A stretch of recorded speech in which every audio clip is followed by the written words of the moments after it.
నమస్కారం. మాఘ పురాణం 5వ రోజు పారాయణలోకి వచ్చాం. ఈరోజు మాఘశుద్ధ పంచమి. ఈ పంచమిని శ్రీ పంచమని, వసంత పంచమని చెప్తారు.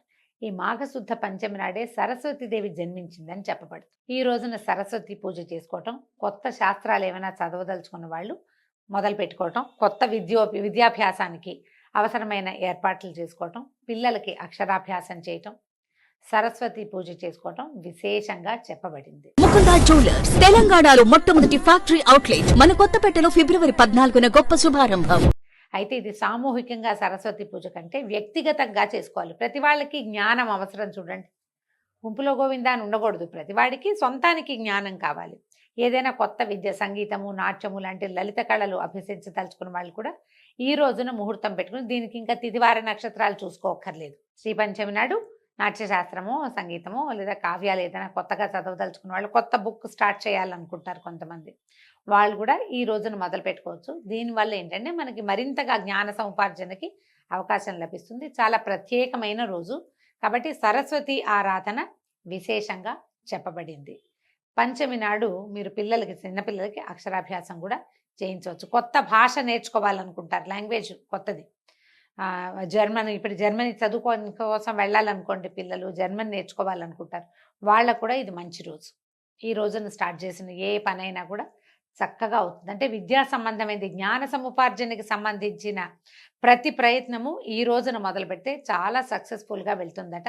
అవకాశం ఉన్న వాళ్ళు మీ మీ రంగాల్లో ఏం నేర్చుకోదలుచుకున్నారో అది నేర్చుకోవచ్చు. సరస్వతి పూజ చేస్తారు కాబట్టి విశేషంగా బాసర లాంటి క్షేత్రాల్లో చాలా అద్భుతంగా జరుగుతుంది. మనకి హైదరాబాద్ సమీపంలో వర్గల్ దేవస్థానం ఉంది, అక్కడ కూడా సరస్వతి పూజ చేస్తారు. ఇంచుమించు అన్ని దేవాలయాల్లో, అమ్మవారి దేవాలయాలన్నిట్లలో కూడా త్రిశక్తి స్వరూపిణి కాబట్టి అమ్మవారు శ్రీ మహాకాళి, మహాలక్ష్మి, మహాసరస్వతి రూపిణిగా ఉంటుంది ఆమె. కాబట్టి మహాసరస్వతి స్వరూపాన్ని ఈ రోజున పూజించటం, ప్రార్థించటం, దర్శనం చేసుకోవటం చాలా మంచివి. పురాణంలోకి వద్దాం. కౌత్సుడనే బ్రాహ్మణ కుమారుడి గురించి చెప్తున్నాం. మన ముందు కథలో దిలీప మహారాజుకి వశిష్ఠ మహర్షి ఇలా తెలియజేస్తున్నారు. కౌత్సుడనే కుర్రవాడు తపస్సు చేశాడు కావేరీ నదీ తీరంలో. తర్వాత అతనికి విష్ణుమూర్తి ప్రత్యక్షమైతే, నేనే స్వరూపాన్ని చూశానో ఆ స్వరూపమే ప్రజలందరూ దర్శనం చేసుకునేలాగా ఇక్కడే నువ్వు వెలిసి ఉండమని భగవంతుణ్ణి ప్రార్థించి అతను తన సొంత గ్రామానికి బయలుదేరి వచ్చాడు. అయితే ఇతన్ని మృగశృంగుడు అని కూడా పిలిచేవాళ్ళట. ఇతను కావేరీ నదీ తీరంలో ఘోరమైన తపస్సు చేశాడు చాలా రోజులని చెప్పాం కదా. ఇతను తపస్సు చేసుకునేటప్పుడు ఈ అడవిలో ఉన్నటువంటి మృగాలు కొమ్ములు దురదొస్తాయండి వాటికి. అవి ఏదైనా చెట్టు కొమ్మకేసి రుద్దుకుంటాయి. ఈ నిశ్చలంగా కూర్చుని తపస్సు చేసుకుంటున్న ఇతను ఏదో ఒక శిలాస్వరూపంగా భావించి మృగాలు ఈ లేళ్ళు అవన్నీ తమ కొమ్ముల్ని అతనికేసి రుద్దేవిట, ఆ దురద తీర్చుకోవటం కోసం. అందుకని ఈయన మృగాలు తమ శృంగములతోటి అతన్ని రాపాడించినాయి కాబట్టి మృగశృంగుడు అని కూడా పిలిచేవాళ్ళు. శృంగం అంటే కొమ్ము అనమాట. అయితే ఏమైంది, ఈ బ్రాహ్మణ బాలుడైనటువంటి కౌత్సుడు అనేటువంటి మృగశృంగుడికి యుక్త వయసు వచ్చింది. అప్పటికే అతను పెద్దవాడు అయ్యాడు. 30 సంవత్సరాలు దగ్గర వచ్చేసినాయి. 30 ఏమేమోలేండి, 15 ఏళ్లకో వెళ్ళుంటాడు, 25 ఏళ్లకు తిరిగి వచ్చాడు. తల్లిదండ్రులు కుమారుడికి వివాహం చేయడానికి నిశ్చయించి తగిన వధువు కోసం అన్వేషించడం మొదలుపెట్టారు. వాళ్ళ అమ్మా నాన్న సంబంధాలు వెతుకుతారు. ఇప్పుడు కూడా మనం అమ్మాయి ఎలాంటి అమ్మాయి కావాలో పిల్లల్ని అడుగుతాం. ఏమిటి, జాబ్ చేసే అమ్మాయి కావాలా, ఇంట్లో ఉండే అమ్మాయి కావాలా, ఏవో కొన్ని 3 ప్రశ్నలు ఉంటాయి కదా, దాని గురించి చెప్తున్నారనమాట. విషయం తెలుసుకున్నటువంటి కౌత్సుడు తన తల్లిదండ్రులను ఉద్దేశించి ఇట్లా అన్నాడు. తల్లిదండ్రులారా, నాకు వివాహం చేయాలనే మీ తపన నన్ను ఎంతో ముగ్ధుని చేసింది. కానీ వివాహం చేసుకునే ముందు వధువు యొక్క గుణగణాలని పరిశీలించాలి కదా. వధువు యొక్క గుణగణాలు, మంచి చెడ్డల పట్ల నాకు కొన్ని నిశ్చయమైన అభిప్రాయాలు ఉన్నాయి, వాటిని వివరిస్తాను వినండి అని చెప్పడం మొదలుపెట్టాడు. ఇప్పుడు మనం మాఘమాస మాహాత్మ్యం కదా తెలుసుకుంటున్నాము. మధ్యలో ఈ రామాయణంలో పిడకల వేట ఎందుకండి అంటే, పురాణాలు అందుకే వినాలి మనం. పురాణాల్లో బోల్డని పిడకల వేటలు ఉంటాయి. వేరే కొత్త సంగతులు చెప్తారు. చూడండి, ఒక అతను తపస్సు చేశాడు. మొదటిది ఏం చెప్పారు, స్నానం చేయగానే అతనికి పులిముఖం పోయింది. అంటే స్నానం చేస్తే పులిముఖం పోతుంది. రెండో వాడు తపస్సు చేశాడు. ఈ తపస్సు చేసినప్పుడు అతను మాఘస్నానం చేయటం వల్ల తక్కువ సమయంలోనే అతని తపస్సు సిద్ధించింది. ఏం చెప్తున్నారు, స్నానం చేయి మంచి జరుగుతుంది అని కాకుండా ఎలాంటి మంచులు జరిగేందుకు అవకాశం ఉందో కూడా చెప్తున్నారు. ఇతను జ్ఞానవంతుడయ్యాడు. ఎలాంటి కన్యని వివాహం చేసుకోవాలో ప్రజలకి మనకి తెలియజేస్తున్నాడు అనమాట. వధువు గుణవతి, శీలవతి అయి ఉండాలి, పెద్దలని గౌరవించాలి, ఆరోగ్య సూత్రాలని పాటించాలి. అంటే పొద్దున్నే లేవాలి, రాత్రి పెందరాళి పడుకోవాలి, కాల భోజనము, కాల నిద్ర చేయాలి. ఆరోగ్య సూత్రం పాటించడం అంటే ఇంకా అదే ఆరోగ్య సూత్రం. అసూయా ద్వేషాలు ఉండరాదు. మర్యాద మన్ననలతోటి మెలగాలి. అందరినీ సమభావంతో చూడాలి. పక్షపాతం పనికిరాదు. అత్తమామల్ని ఆదరించాలి. వినయ విధేయతలతోటి మెలగాలి. భర్తను తూలనాడరాదు. భర్తకు అనుకూలంగా మెలగాలి. మంచితనము నెమ్మదితనంతో ఉండాలి. ఇవన్నీ ఇప్పుడు కూడా కావాలండి మనకి. అమ్మాయిలు ఏమంటారు, నాకే కావాలా, నేనే ఉండాలా, ఇలాగా నువ్వు ఉండవా అంటారు. అబ్బాయిలు కూడా దీనికి తగినట్టు ఉండాలి. ఇప్పుడు ఆయన చాలా బుద్ధిమంతుడని చెప్పుకున్నాను చూడండి. ముందు పురాణంలో చెప్పా, ముందు రోజు పారాయణలో. చాలా బుద్ధిమంతుడైన వాడు, చాలా బుద్ధిమంతులైన వాళ్ళని కోరుకోవచ్చు, సహజమే. మరి ఇంకా ఏం చెప్తున్నాడు, కార్యేషు దాసి కరణేషు మంత్రి భోజేషు మాత సేనేషు రంభ క్షమయాధరిత్రి, ఇంకో పదం కూడా ఉందండి. ఇప్పుడు కూడా ఈ పదాలు వింటుంటాం. అలా నేనే ఎందుకు ఉండాలి, వాళ్ళు ఎందుకు ఉండకూడదు లాంటి రెటమతం కాకుండా అసలు వాళ్ళు ఏం చెప్తున్నారో వింటే మనకు తెలుస్తుంది అనమాట.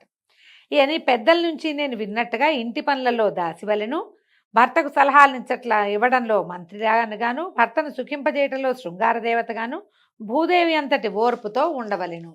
కోరుకుంటున్నాడు పాపం. ధర్మార్థ కామ మోక్షములనడి చతుర్విధ పురుషార్థాలను తెలుసుకుని వాటికి అనుగుణంగా మెలుగుతూ మోక్షాన్ని పొందు మార్గాన్ని అన్వేషించున్నదిగా ఉండవలెను. మోక్షాన్ని ప్రతి వాళ్ళకి, మనిషే పుట్టిన వాడికి మోక్షమే కావాలి. ఇప్పుడు భర్తలు మోక్షార్థులుగా ఉన్నారనుకోండి, వాళ్ళని సేవించడమే భార్య యొక్క మోక్షార్థ గమనం అన్నమాట. నిత్యము ధర్మబుద్ధిని కలిగి ఉండాలి. దైవభక్తి పరురాలై ఉండవలను. ముఖ్యంగా వధువు పుట్టినింటికి మెట్టినింటికి పేరు తెచ్చేదిగా ఉండాలి. ఈ పై లక్షణాలు కలిగిన స్త్రీని వివాహం వాడడం వల్ల ఆ దంపతుల సంసార జీవితం 3 పువ్వులు 6 కాయలుగా వర్తిల్లుతుంది. పెద్దల మాటను కానీ భర్త మాటను కానీ జవదాటక వారికి అనుగుణంగా నడుచుకునే స్త్రీ పరమ పవిత్రురాలై దైవ సన్నిధికి చేరగలదు. కావున అట్టి సద్గుణ సంపన్న అయిన స్త్రీని వివాహం ఆడవలెను. ఇవన్నీ మంచి మాటలేనండి. ఇందులో ఆడవాళ్ళని తక్కువ చేసేదో, మగవాళ్ళని పురుషాధిక్యత పెంచేదో ఏమీ లేదు. పురాణం సాఫ్ట్గా, మృదువుగా, చక్కగా చెప్తోంది. దీంట్లో ఏంటంటే మనం ఇన్ని గుణాలు కోరుకునేవాడికి అందులో కొన్నైనా ఉండాలి. ఇప్పుడు మనం కూడా, మనకి వాంటింగ్స్ బోల్డ్ అని ఉంటాయి కదా, దానికోసం ప్రయత్నం చేయాలిగా ఎంతో కొంత. మనం కూడా కొన్ని పద్ధతులు మార్చుకుని కొన్ని దానికి అనుగుణంగా ఉంటే, ఇప్పుడు మన మోక్ష సాధన అవి ఈ కాలపు ప్రక్రియలు కావు. అలా ఆలోచించాం మనం. ఏదో కొంచెం భక్తిగా ఉండాలి, ఏదో కాస్త పద్ధతిగా ఉండాలి అనుకుంటాము. ఆ కాస్త పద్ధతి, ఆ కాస్త భక్తి అయినా స్త్రీలకు ఉండాలంటే పురుషులకు కూడా ఉండి తీరాలి ఖచ్చితంగా. వీళ్ళకి లేకుండా వాళ్ళకి కావాలని కోరుకోకూడదు. ఈయనకు అవన్నీ ఉన్నాయి కాబట్టి కోరుకుంటున్నాడు అనమాట.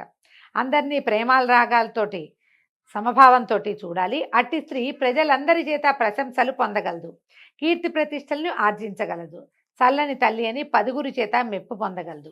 సద్గుణములు కలిగిన భార్యని పొందిన వాడికి అంతకంటే వేరే స్వర్గం ఉండదు. మంచి గుణాలు ఉన్న పిల్లగా అమ్మాయి కనుక దొరికితే వాడికి ఇల్లే స్వర్గం కదా. పురుషుడికి పూర్వజన్మ సుకృతం బాగా లేకపోతే పరమ గయ్యాళి అయిన భార్య దొరుకుతుంది. ఇంకా వారి సంసారం అంతా నరకకూపంగానే ఉంటుంది. కాబట్టి పెళ్లి చేసుకోబోయే స్త్రీ ఈ లక్షణాలు కలిగి ఉన్నదో లేదో తెలుసుకోవాలి.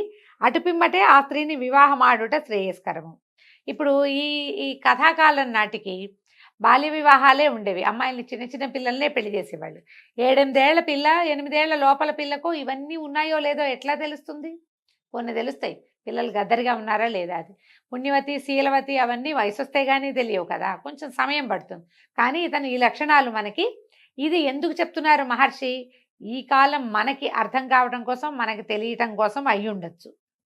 తర్వాత తల్లిదండ్రులారా, నేను నా అభిప్రాయం చెప్పాను, ఇక మీ ఇష్టము. పెద్దల మాటలను, జన్మనిచ్చిన తల్లిదండ్రుల మాటలను జవదాటేవాడిని కాను అని విప్రబాలుడు తన అభిప్రాయాన్ని వెలిబుచ్చాడు. పుత్రుని మనోగతాన్ని గ్రహించిన తల్లిదండ్రులు ఎంతగానో సంతోషించారు. కౌత్సుడు వివాహానికి సన్నద్ధంగా ఉన్నాడు అని ఇప్పుడు ఒక పెళ్లి గురించి మాట్లాడంగానే అబ్బాయి ఇలా మాట్లాడాడు అనుకోండి, జాబ్ చేసే అమ్మాయి కావాలంటే పెళ్లికి రెడీగా ఉన్నట్టు. ఈ లక్షణాలన్నీ వింటే ఇతను వివాహ యోగ్యమైన వయసులో ఉన్నాడు, వివాహానికి సంసిద్ధతని వ్యక్తం చేస్తున్నాడు అని తల్లిదండ్రులు అర్థం చేసుకుని సంతోషించారు. కాబట్టి ఏం చెప్తున్నారు? వధువు మంచి కుటుంబానికి చెందిందై ఉండాలి, మంచి మర్యాదలు తెలిసిన విద్యావంతురాలై ఉండాలి, దేవబ్రాహ్మణులను పూజించున్నదిగాను దైవభక్తి తత్పరత కలిగి ఉండాలి. ఇవన్నీ విన్నాక వాళ్ళు చాలా సంతోషించి, నాయన నీ అభీష్టం నెరవేర్చుకోవడానికి ఆ భగవంతుని కూడా వేడుకుందాము, నువ్వు కూడా దైవ ప్రార్థన చేసుకో, మంచి భార్య రావాలని. మంచి భార్య వస్తే సంసారం, గృహస్థ జీవితం ఆనందంగా ఉంటుంది. దీని తర్వాత తీసుకోబోయే వర్ణాశ్రమ ధర్మాల్లో 4వ ధర్మం ఉంది కదా, అది కూడా చక్కగా నడుస్తుంది. లేకపోతే ముందే 4వ ఆశ్రమానికి ప్రవేశించాల్సి వస్తుంది. భార్యతో కనుక జీవితం బాగుందనుకోండి, గృహస్థాశ్రమం చక్కగా వెళ్ళిపోతుందని చెప్పి నువ్వు కూడా భగవంతుని ప్రార్థించిన ఆయన మేము భగవంతుని ప్రార్థించి ఇలాంటి పిల్ల కోసం వెతుకుతాము అని చెప్పి అమ్మా నాన్న పెళ్లి సంబంధాలు చూడడం మొదలుపెట్టారు. దీంతో 5వ రోజు పురాణం పూర్తయిందండి. రేపు ఉదయం 6వ రోజు పారాయణలో మళ్ళీ కలుసుకుందాం. నమస్కారం.